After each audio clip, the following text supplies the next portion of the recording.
still in the same village, Obilaja, but the tone is darker, with tension brewing between the Adeoye family, Ebele, and the community. Secrets unravel, alliances are tested, and justice looms on the horizon. Villagers gather around Madame Nkechi, a respected elder and women's advocate, who speaks with urgency.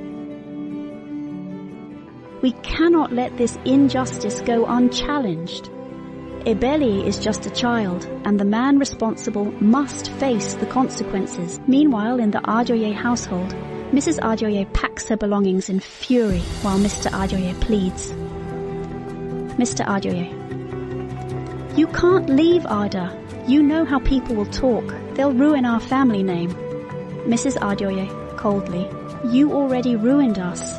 You ruined me, and you ruined her. I will not stay under the same roof as a predator." She storms out, leaving Mr. Adeoye alone in the silent house. Mr. Adeoye clenched fists as he mutters to himself, "This girl will pay for what she's done." The villagers are split. Some accuse Ebele of seducing Mr. Adeoye, while others rally to her defense. Madame Nkechi silences the crowd with a raised hand, saying, "This is not about respect or reputation. This is about justice. Ebele's voice will not be silenced." Late one night, Ebele hears noises outside Madame Nkechi's hut. She peeks through the window to see two shadowy figures lurking.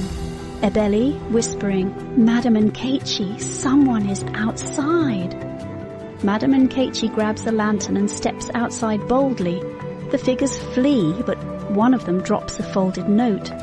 Madame Nkechi unfolds it to reveal a threatening message. "Stay quiet or you'll regret it." Madame Nkechi places a protective arm around Ebele, saying, "Let them try, we're not afraid of cowards." Ebele files a formal complaint with the police, supported by Madame Nkechi and a growing number of villagers. Mr. Adeoye is summoned to the court, but he arrives with a high-priced lawyer and a confident smirk. Mr. Adeoye claims, "This is nonsense. She's lying to extort me." The lawyer argues that Ebele's claims are baseless and fueled by her desire for financial gain. The tension in the courtroom grows as Madame Nkechi presents evidence, including testimony from Mrs. Adeoye. Mrs. Adeoye, tearfully: "I saw the signs, but I ignored them. I didn't want to believe it, but it's true. My husband betrayed us all." The crowd murmurs as Mr. Adeoye's confidence begins to waver. The final courtroom session is tense.